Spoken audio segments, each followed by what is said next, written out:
इस मूवी की कहानी थोड़ी अजीब है क्योंकि इस मूवी में कोई किसी से बात नहीं करता और सब बिल्कुल चुप रहते हैं क्योंकि कोई भी आवाज़ निकालने पर शैतान आकर मार देता है। वो शैतान कौन है, वो क्यों लोगों को मार देता है और सब चुप क्यों रहते हैं, आइए हम ये सब मिलकर देखते हैं। मूवी स्टार्ट होती है और दिखाया जाता है कि तबाही के बाद की दुनिया है, जहाँ दुनिया के बहुत सारे लोग तो मर चुके हैं और कुछ ही लोग अब जिंदा रह गए हैं। उसी में जंगल में रहने वाली एक लड़की एजराइल को दिखाया जाता है।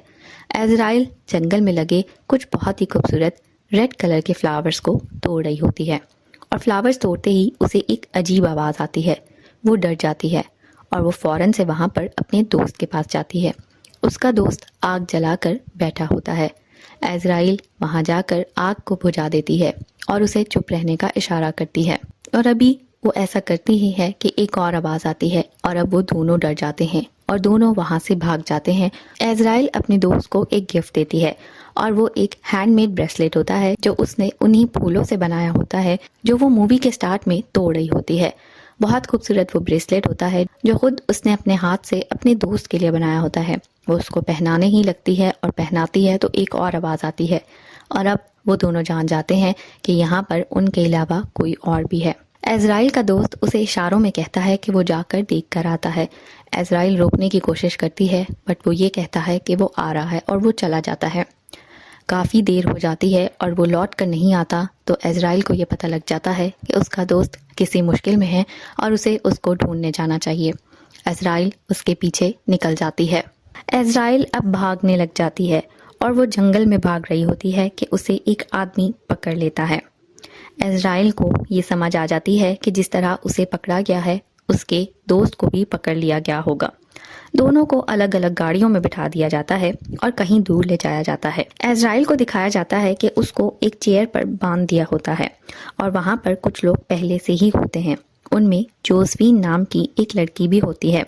जोसफीन एजराइल के पास आती है और उसके पाँव के पास एक कट लगाती है और उसमें से खून निकलने लग जाता है और फिर वो उठकर उन लोगों में शामिल हो जाती है। वो सब एजराइल से थोड़े दूर खड़े होते हैं और कुछ मंत्र पढ़ने लग जाते हैं। एजराइल को समझ आ जाती है कि वो एक कल्ट का हिस्सा हैं और जादू टोने करने वाले लोग हैं और वो अपने रिचुअल मंत्रास को पढ़ रहे हैं और वो शैतान की पूजा करते हैं और शैतान के कामों पर अमल करते हैं और शैतान के लिए ही काम करते हैं।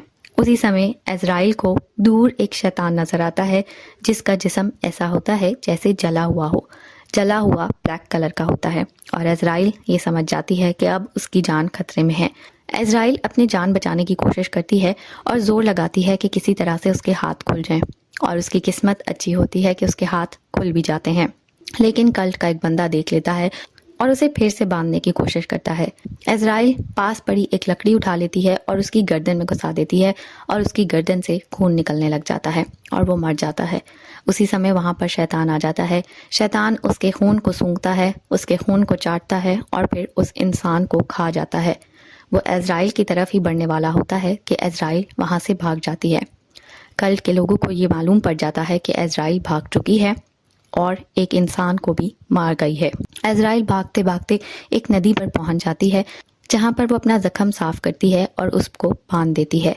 लेकिन वो जब देखती है तो पीछे से वही शैतान उसका पीछा कर रहा होता है। वो चुप कर बगैर आवाज़ निकाले वहां बैठ जाती है। शैतान उसके पास तक आता है लेकिन वो वहां से फिर चला जाता है। एजराइल पास ही बनी एक केव में जाकर छुप जाती है लेकिन थोड़ी ही देर बाद वहां पर शैतान फिर से केव के दरवाजे पर नजर आता है। एजराइल डर तो बहुत जाती है लेकिन वो चुपचाप बैठी रहती है क्योंकि आवाज निकालने का मतलब था कि उसे पकड़ लिया जाएगा। एजराइल काफी देर चुप रहती है और वो शैतान वहां से चला जाता है। इज़राइल वहां से फिर से भागने लग जाती है। भागते भागते जंगल में ही बनी एक बस्ती में पहुंच जाती है।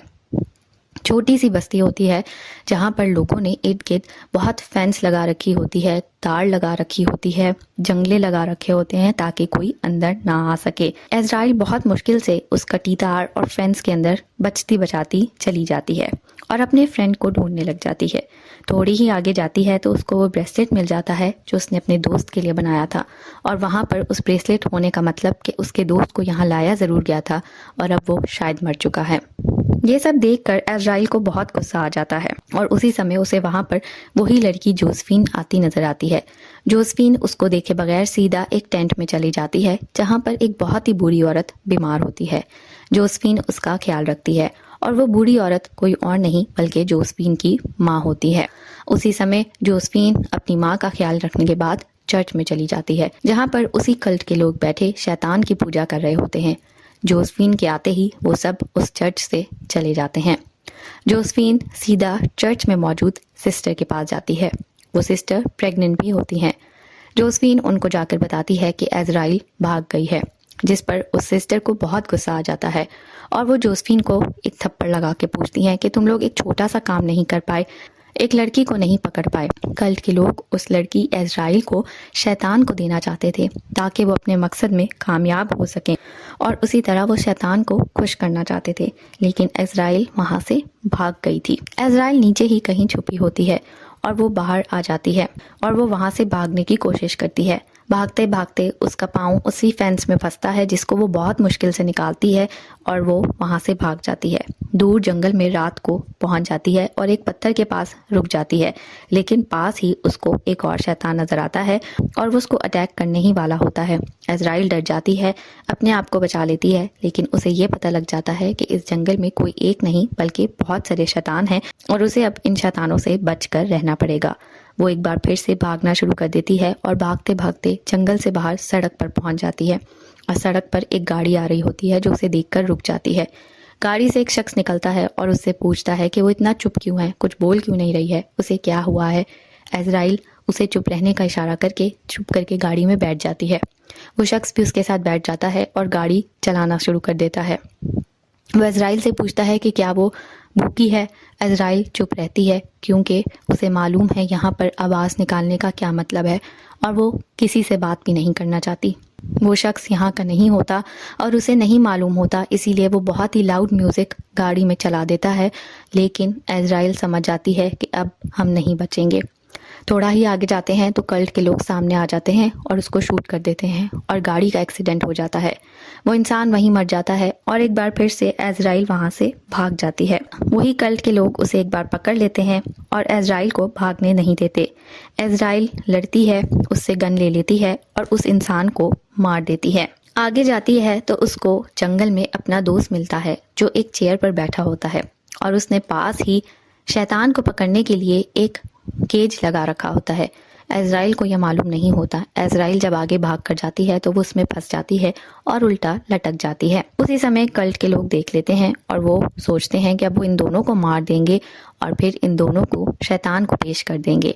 वो आगे बढ़ते ही हैं और उसके दोस्त को मारने वाले होते हैं कि एजराइल किसी न किसी तरह उस इंसान को मार देती है और वो मर जाता है और खून निकलने लग जाता है।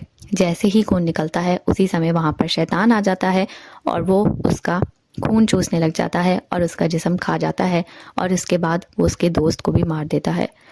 दोस्त के मारने के बाद वो इजराइल के पीछे आता है। बहुत मुश्किल से इजराइल खुद को किसी न किसी तरह बचाकर वहाँ से भाग जाती है, लेकिन अब इजराइल बहुत गुस्से में होती है और वो अपने दोस्त की मौत का बदला लेने का सोचती है। वो सोचती है कि अब उस शैतान से रिवेंज लेगी और उस शैतान को नहीं छोड़ेगी। इसीलिए वो शैतान से भागने की बजाय उसी बस्ती में वापस पहुंच जाती है जहाँ पर वो शैतान की पूजा करने वाले लोग रहते हैं और वहाँ जाकर एक आवाज़ निकालती है।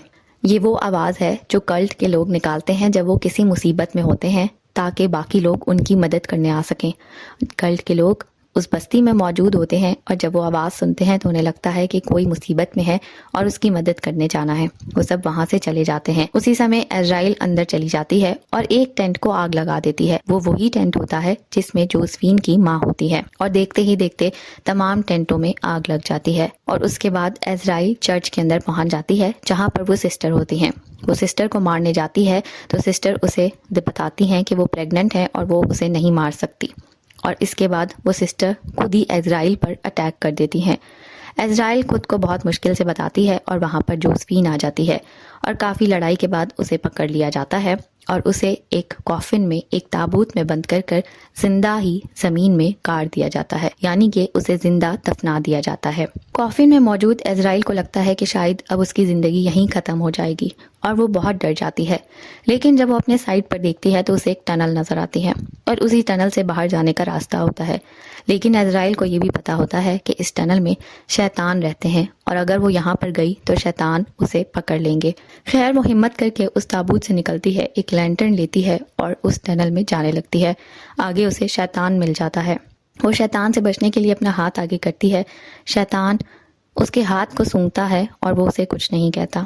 उसके हाथ पर उसी प्रेग्नेंट सिस्टर का खून लगा होता है और शैतान को वो खून सूंघकर ये पता लग जाता है कि ये पवित्र खून है, इसको नहीं मारना।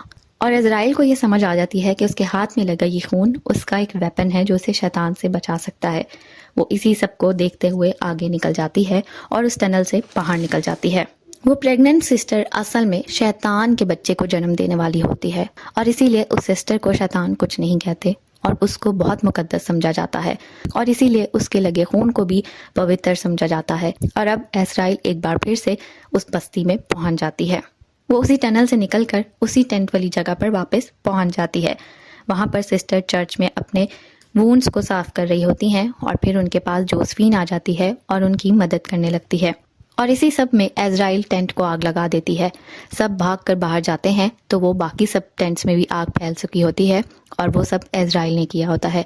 इज़राइल वहाँ पर फाइट करती है, उसके हाथ में गन होती है और वो बहुत सारे कल्ट के लोगों को मार देती है। और अब वो अंदर सिस्टर को मारने पहुंच जाती है। सिस्टर को वो मारने के लिए आगे बढ़ती ही है और दोनों के बीच लड़ाई शुरू हो जाती है। सिस्टर प्रेग्नेंट होने के बावजूद भी बहुत पावरफुल होती हैं और वो इज़राइल के ऊपर भारी पड़ रही होती हैं। इसी समय वहां पर जोसेफीन आ जाती है और इज़राइल जोसेफीन से लड़ने लग जाती है और सिस्टर का डिलीवरी का समय आ जाता है। इज़राइल जोसेफीन को ख़त्म करके देखती है कि सिस्टर एक बच्चे को जन्म दे चुकी है और जब सिस्टर उस बच्चे को देखती है तो खुद डर जाती है और उसे पता लग जाता है कि उसने क्या कर डाला है। इसीलिए वो खुद अपना गला काट लेती है। इज़राइल जब उस बच्चे के पास जाती है और इसको गोद में उठाती है तो वो बच्चा एक इंसानी बच्चा तो होता है, लेकिन उसका शक्ल एक इंसान के बच्चे जैसी नहीं होती, बल्कि किसी बकरी के बच्चे के जैसी उसकी शक्ल दिख रही होती है। इज़राइल ने उसको गोद में उठाया ही होता है कि वहाँ पर तमाम शैतान आ जाते हैं।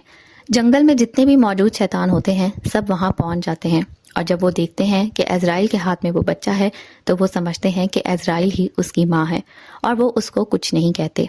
ये देखकर इज़राइल भी खुश हो जाती है कि उसकी जान बच गई, कि अब ये शैतान उसे कुछ नहीं कहेंगे।